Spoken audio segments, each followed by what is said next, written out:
1992 was one heck of a year for reggae, and especially for dancehall.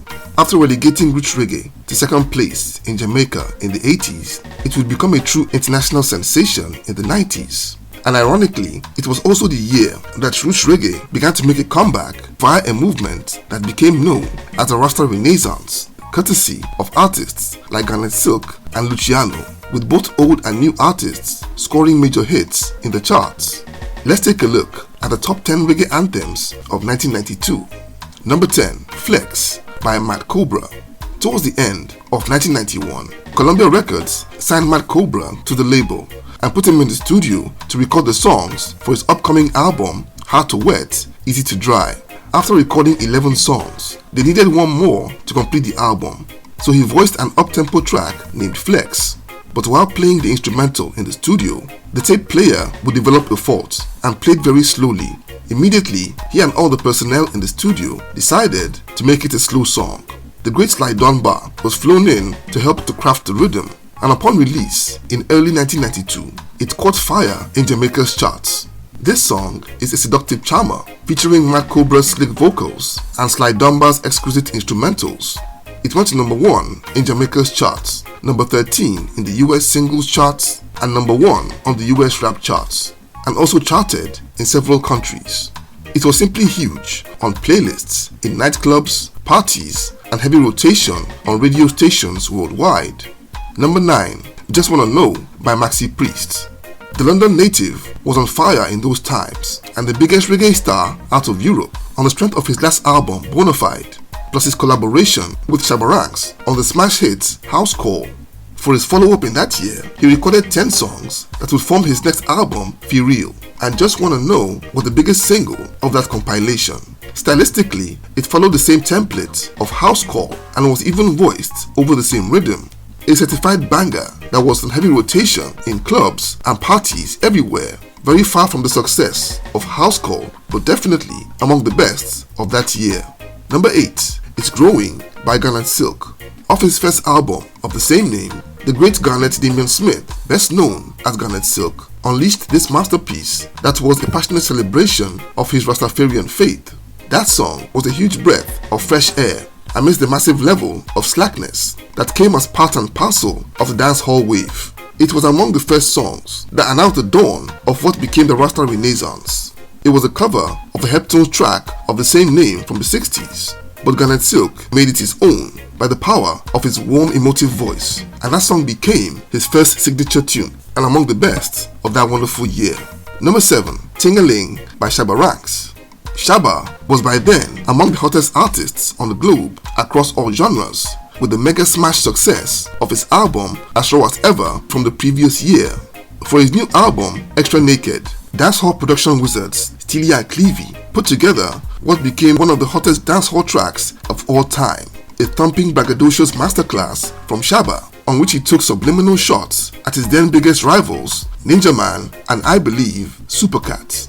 Both guys had the nicknames of Don Gorgon and the Don Dada, so Shabba raised eyebrows on the track with the lyrics, "The money Don to the biz we have the key, put the Don to the key and turn him in a donkey."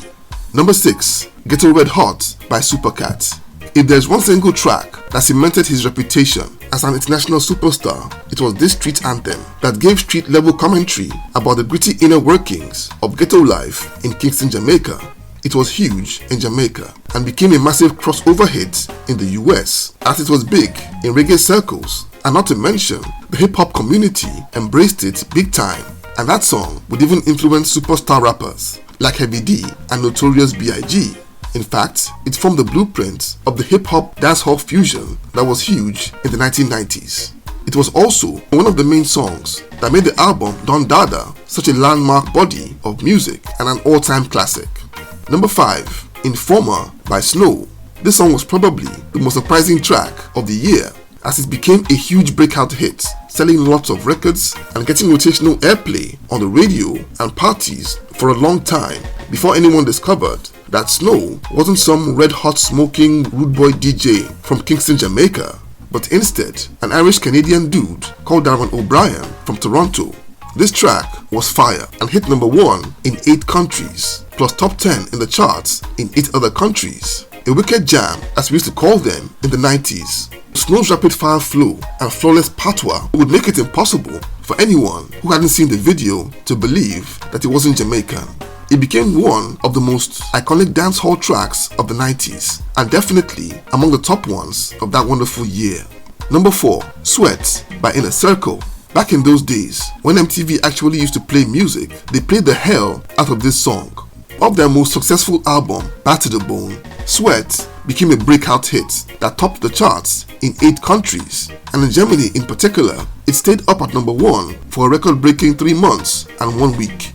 It powered Inner Circle to a Grammy Award the next year and featured the warm and thrilling vocals of Carlton Coffey, who I believe became a solid replacement for the great Jacob Miller. Number 3, Murder She Wrote by Shaka Demus and Pliers. That was the year that the world got introduced to the dynamic duo of dancehall, and this Sly Dunbar and Robbie Shakespeare-powered banger became one of the biggest dancehall anthems of the entire decade. It was built around the original Bam Bam by Toots and the Maytals and got recycled into a ragga masterpiece. That song, about a beautiful but tough and carefree lady called Maxine, featured the gruff and fiery baritone of Shaka Demus, perfectly foiled by Pliers' smooth vocals, all riding the brilliant Bam Bam rhythm. It would be the song that truly launched the duo as one of the biggest acts of the 90s. It became a massive global club hit that stayed on rotation on DJ playlists for years to come. Number 2, Iron Lion Zion by Bob Marley and the Wailers. Almost 20 years since Bob Marley wrote and recorded this song, it got a posthumous release in September 1992 on a special box set release called Songs of Freedom. The song has everything you would expect from a Top Gun joint, from Bob's fervent vocals to the magnificent instrumentals of the Wailers band. It had some reworked elements, such as the masterclass by UK saxophonist Courtney Pine. As expected, it became a massive global hit that charted in practically every country in Europe and number 11 on the US singles charts. And coming in at number 1 is Mr. Loverman by Shabba Ranks. As said earlier, Shabba was by then among the biggest stars on the globe and was even more popular than Michael Jackson, all thanks to this monster hit that truly broke him into the global mainstream. This song was a remake of a track called Champion Lover by singer Deborah Glasgow from the late 1980s. And 4 years later, he would remake it with singer Chevelle Franklin on the hook, and the rest is history.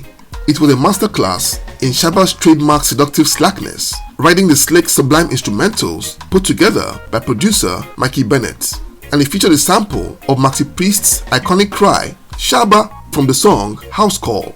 Apart from being a global smash, it was simply a cultural landmark and ruled dance floors everywhere for years to come. Until date, this song is a dance floor filler all over the world, and without a doubt, the biggest reggae song of that wonderful year. And if you ask me, the number 1 song of 1992 across all genres by far. So there you have it. Thank you for watching this video today. Please leave a like, subscribe, and until next time, God bless.